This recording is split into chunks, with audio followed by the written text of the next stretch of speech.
4th of July, everybody!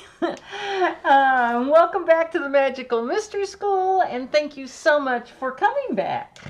So today we're going to be talking a lot about Venus and Uranus and Neptune.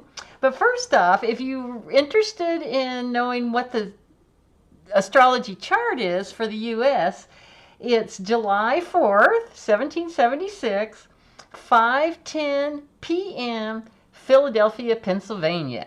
And that's called the Sibley chart. Now, that's the most common. Now, there's plenty of other charts out there for the U.S., and I encourage you, if you want to check into those. I just feel really comfortable with this Sibley chart, so I'm good. But feel free to look at other ones, too, as your journey in astrology continues. Okay, so what we're going to talk about today is we've got Venus coming up here is going to conjunct Uranus and go into Aries and do a few other things. And then Uranus, and that's basically today. Oh, and Neptune goes station retrograde later this afternoon on the 4th. Then on the 7th, Uranus is going to go into Gemini. And then on the 10th, we'll have our full moon, and we'll talk about that at 18 degrees Capricorn. So we'll be talking about all that as we go along. But first off, I wanted to mention, I always like to look and do some, what do they call it, 2020 back vision? I'm not saying that right. Anyway, on June 28th, 29th, sort of at midnight around there, we had Mercury opposing Pluto. Okay, so remember Pluto's just up here at like 3 degrees Aquarius. So this is coming from Leo, so about 3 degrees. And that happened like about midnight or so. And that horrible shooting that we had in Idaho happened that next day in the afternoon. So, very upsetting, very sad, but very appropriate. Here is somebody who'd been thinking, revenge. How do I get back? How do I, obsessing, how can I get that person or whatever? Because it sounded like to me he specifically lured those firefighters to where he was so he could murder them, basically, which is... Anyway, so I haven't heard yet what his motive was, but I almost wondered, did he try to be a fireman and he couldn't pass it? I knew a fellow once tried 3 times here in Colorado anyway, and it's a very exhausting physical test you have to pass, much less mental acuity and things like that too. So anyway, who knows what his motive is, and we're not even sure. I haven't heard yet whether he killed himself or was shot by police or what. But anyway, what else was going on? Remember we talked about this before, that architect's sign. So we had, with this opposition of Mercury to Pluto, Uranus was trying that Mercury, and Uranus was... sextiling Mercury and then trying Mars. And then when we flipped it over, same thing going on, except for this time Neptune and Saturn were sextiling Pluto and then trying Mercury. So we really had something, like I said, somebody could be obsessive thinking. Now this is the real dark side of Pluto and Mercury. And then with Uranus down here, giving him the sextile of, yeah, let's do it. We can do it right now. We're going to start a revolution. We're going to show those people how much we hate them and stuff like that.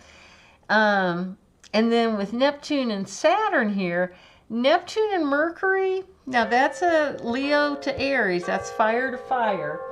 I'm just going to let my bells go for now. That to me is like magical thinking. So I'm wondering if he was like thinking, I'm gonna, once they find out what I've done, they're all gonna be sorry and stuff like that. And then, you know how I always like having Saturn with Neptune, because here we can just dream about it, think about it, let it just roll around in our brain forever. Saturn helps us get the job done, which, sad to say. Okay. So anyway, so enough on that, but that was just my, looking over that again. Now let's see. Okay, so let's go back to today.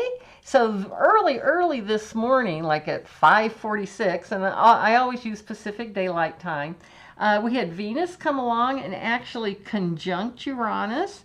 Now this is, remember, Uranus is still in Taurus at this time. He doesn't get into Gemini until the 7th.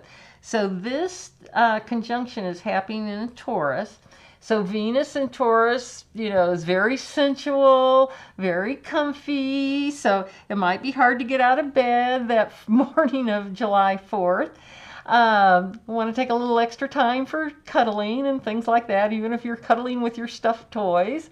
But then literally 3 hours later, Venus goes into Gemini. Now, of course, with Uranus there, we could get a little frisky in our cuddling too, of course. But especially when Venus goes into Gemini here, this is, can be the kiss and tell, but also Venus in Gemini is known for being the best kisser in the zodiac. So, yeah, they may kiss and tell a little bit because this is mutable air, so their little brains are going to be going back and forth and back and forth. Just be careful, okay? Now, another thing with this is that to be aware of is that Venus and Gemini can talk. So if you're involved with someone who's Venus and Gemini, you better learn how to listen. But they're great conversationalists too. They don't want to just take over the conversation. But if you ever, with someone in Gemini, Venus and Gemini, if they start to get a little repetitive or anything like that, just distract them. They love a good distraction. Give them a little tickle, make fun of them, be playful. Venus and Gemini is a very, very playful sign. So that's a great way to distract people and do something different. Okay, now the other reason that I'm really pointing out all these aspects that Venus is going to go through here is because she's going to be blazing a trail for Uranus. So as I talk about these Venus aspects, kind of like I was with Mercury a couple of weeks ago, Venus is going to be sort of giving us some clues of how we're going to deal with Uranus going through these first degrees of Gemini here.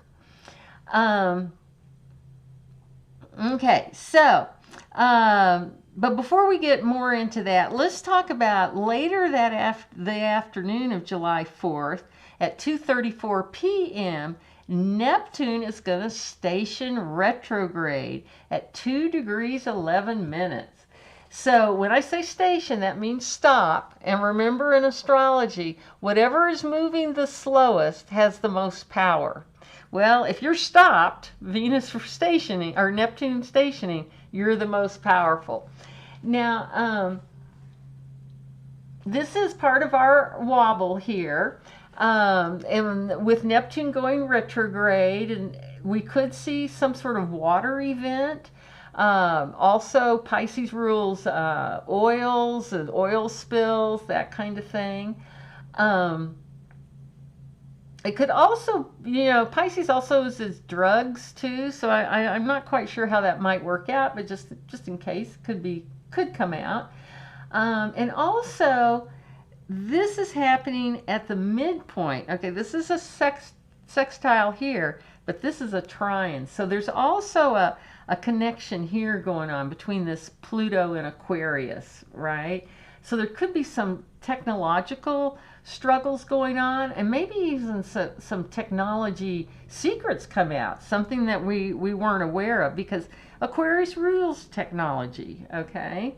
And Aries is open to that. Now, Neptune in Aries is really that spiritual warrior, okay? And I've talked about that, but with it being Neptune, it's a little bit more of a warrior that can also observe or stay kind of out of the spotlight. And I always think of like Superman, okay? So Superman had Clark Kent, and then he'd go in the phone booth. I guess that won't work anymore, and turn into Superman. And the same way with Batman. oh my, what was his alter ego? Bruce. Oh, I can't remember. Anyway, okay, Batman was kind of like that too. So that's sort of with Neptune and Aries, that same kind of energy. Now, with Neptune going back into Pisces here, that's going to be, the martyr. All right. I mean, the dark side of Neptune going back into Pisces is this victim. See how much I've sacrificed for you and for this and that and the other thing.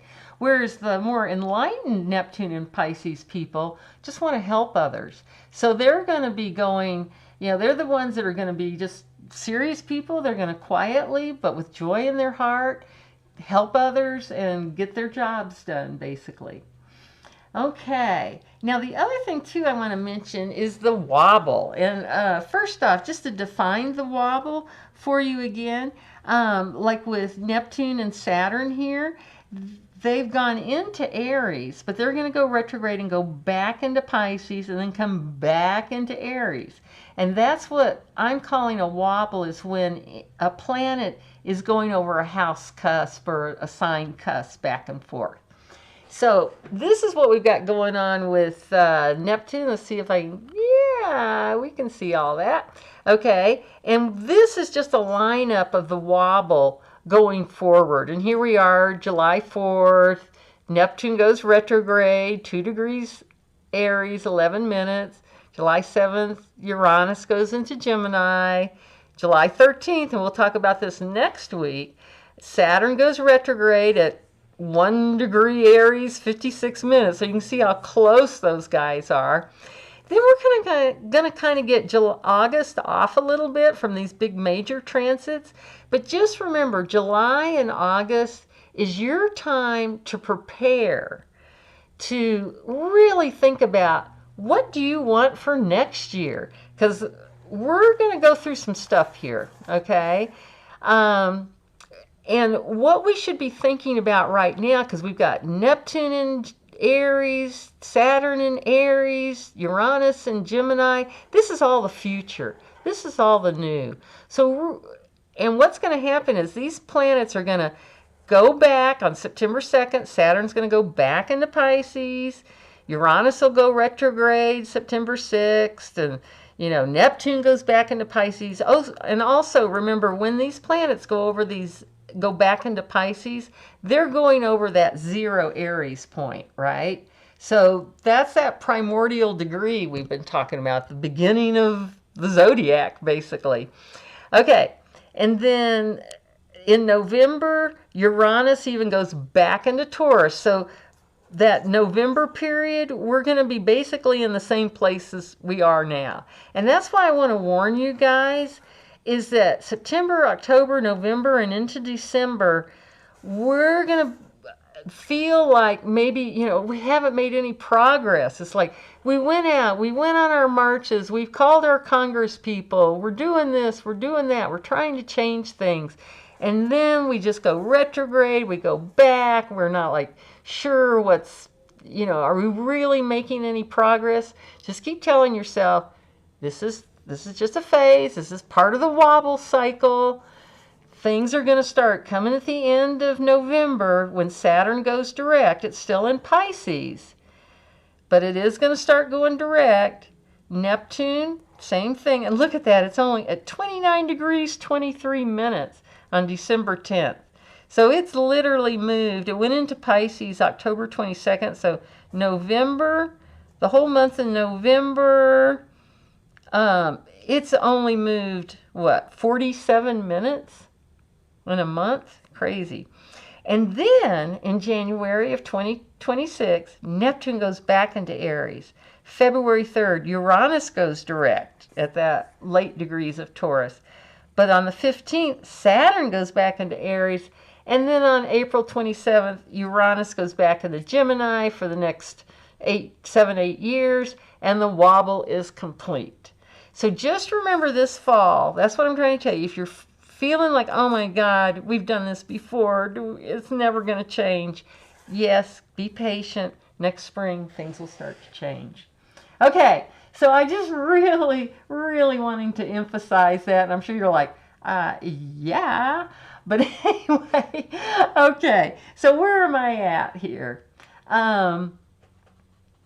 I think, let's see, we were talking about Neptune going retrograde and possible oil spills and things like that.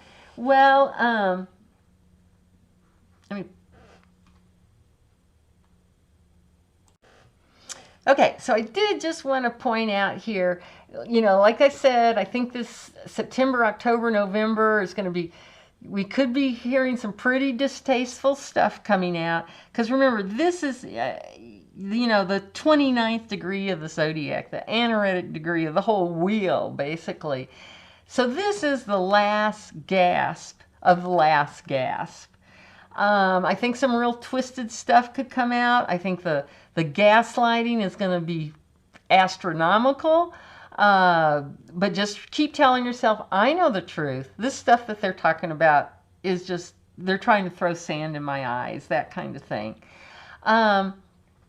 But the good thing, though, about this fall is we've seen this before. We've been there. We've done that. I mean, for example, the great orange one, I mean, he's got this little pattern he does. He takes something, he screws it up, he bullies people, like with the tariffs. He screws things up, and then if anybody stands up to him or wants to do tariffs back or anything like that, he gets all mad. He's the victim, he's the martyr, all that kind of stuff. And then he'll lower the tariffs. And I can't remember which country it was. Maybe it was Japan. He way up, the tariffs went way high. Then they did some stuff. Then he came back, and then up, then down, and then it ended up exactly where it was before. So I don't know. This guy's kind of crazy. Anyway, so I really do think this fall, just be prepared. There's going to be this feeling of like the you-know-what is hitting the fan. And it's going to feel like things are crumbling. So I think people are going to start leaving his administration. They're just going to start quitting. I'm concerned about our financial. I hope the U.S., I hope we can handle this financially. I hope whatever bad financial stuff happens to him, not us. Epstein stuff could be coming to the fore. Maybe the El Salvador stuff will start to get a little bit more traction. That kind of thing will start coming out. Anyway, okay, so let's get back to, so that's kind of what I'm hoping for, that wobble for next fall. And I just wanted to warn you guys. Okay, so let's go back to July 6th. That's when, on the 4th, Venus conjuncts Uranus and goes into Gemini. But on July 6th, Venus is going to sextile first Saturn and then Neptune. Okay, because now this is air, right? Mutable air, cardinal air, fire. So we're getting that nice sextile energy. And then on July 7th is when Venus is going to trine Pluto. Okay, so this is air to air, right?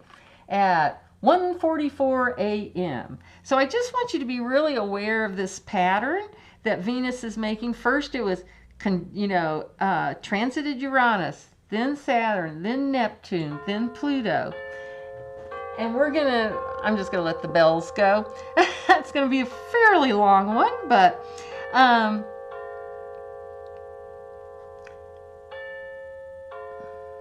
we're just going to, we've got this Venus trine Pluto, so I just want you guys to be aware of this pattern. Because now when Uranus is going into Gemini on July 7th, okay, it's going to make that same pattern, Saturn, Neptune, Pluto. So if you've got anything in the first 5 degrees of any sign, look and see how these planets are affecting you, because they will be, because anything in Gemini is going to, these planets in Gemini are going to be affecting air signs, Libra, Aquarius, in a smooth flowing way, mutable, So that's where we're going to get the square, the more difficult energy. So the mutable signs are Virgo, Sag, Pisces. So we're going to get that square energy. Then we've got Aries here, so cardinal. So anything that's cardinal is going to is being affected by this. So that's Capricorn, Libra, Cancer. And then Pluto up here in a fixed sign. It's air, but we've already gone over air. But so fixed, so all the fixed signs are being activated. Taurus, Leo, Scorpio, Aquarius. So I think I've named all the signs. So figure out where these are and how you're personally being affected by this. Okay, so on the 7th is when Uranus goes into Gemini. First time in 84 years. So if you got anybody you know that's over 84 years old, they've been through this before. And it will stay in Gemini for 7-8 years, somewhere in there, about to 2033. And one other thing I wanted to mention to you also, with this being in Gemini. Gemini is ruled by Mercury. Remember, Mercury's over here in Leo now, but Uranus is also the higher octave of Mercury. So Uranus is very happy here in Gemini, much happier than it was in Taurus, that's for sure. So that 7th is going to be a Monday right after our holidays. So with Uranus going into Gemini, the communication sign, we may be getting some pretty shocking news. And like I said, hopefully, since it's left Taurus, it's not going to kick us in the financial behind on its way through. But what I'm hoping for with this trine to Pluto and Venus here also, that we'll get some real breakthroughs with technology, maybe wind energy, solar energy, battery powers, all that kind of good stuff. And this will be the new because it's Aquarius. Okay. Right. Okay. I was like, oh. So again, I just wanted to go through all these. And remember, Venus is making all these aspects in like three or 4 days. So very quick. Uranus is going to go through this same pattern, you know, first Saturn, then Neptune, then Pluto, but it's going to take it a few weeks to go over. But kind of be mindful of how these other aspects, how they felt to you. Okay, so we also have the full moon coming up in July 10th. And remember, this is our, you know, where we come to our completion point for the new moon. So the sun is down here about 18 degrees of Cancer, but the moon is up here about 18 degrees. Well, not about, it is at 18 degrees and 50 minutes of Capricorn. And the full moon is at 1:54 p.m. Pacific Daylight Time on July 10th. And pretty much everything I've been talking about is pretty much in play here with these sextiles and the trions and with this heavy-duty Uranian activation energy. But I also wanted to point out to you that even though Jupiter has gotten up to about 7 degrees Cancer, okay, remember Jupiter just went into Cancer recently, but it doesn't wobble. Because it is going to go retrograde, but it's going to stay in Cancer. It's not going to go into a different sign. But I did want to mention this because this is still operational. Jupiter squaring Saturn and squaring Neptune. So again, this is another one. Really keep your beliefs. You know, this is a time when you can change your beliefs. It's a square. It makes it a little bit more difficult. But you can make changes for yourself. And also with this Capricorn full moon, I'm almost wondering if we're going to see some changes in leadership. And this could be in countries, corporations, even large institutions and churches and things like that. But think about your own, you know, who are you? What leads you? Can that change? Or are you going to be in this same, you know, the old Capricorn, patriarchal, top-down type energy? Or are you going to be moving to new type energy? This is your time to make some changes. Okay, So I think I've gone over everything pretty much that I wanted to. Um, and I think for right now, I'm just going to say bye for now. Oh, and I forgot to say, I always forget my tarot cards. Now, I did go over this Pisces card last time. Whoops. That it's, and I think I'm getting this better figured out. Am I? I think if I block out what's below it, it will focus on this pretty much. Anyway, so we talked about this last time, the yellow brick road and going up to the top of the mountain. Come on. And, this is our consciousness getting more and more human out of the cosmic goo here. But I also wanted to show you, yes, the hermit is standing up at the top of this mountain peak. Here he is over here, shining his Star of David, his six-pointed star. That's all these sextiles and trines we've been talking about, shining this down to help lead us up to this path.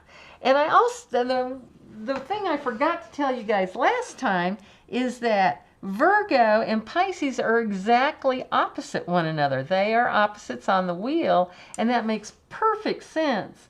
That here we are, going up and directly in front of us is the Hermit, the Virgo. Okay, all right, that's all I'm going to say for now. And next time we'll talk about Saturn going retrograde July 13th. And of course, Mercury goes retrograde July 18th. So get ready for that one too. Okay, everybody, thank you so much. And bye. See you next time. Have a great 4th.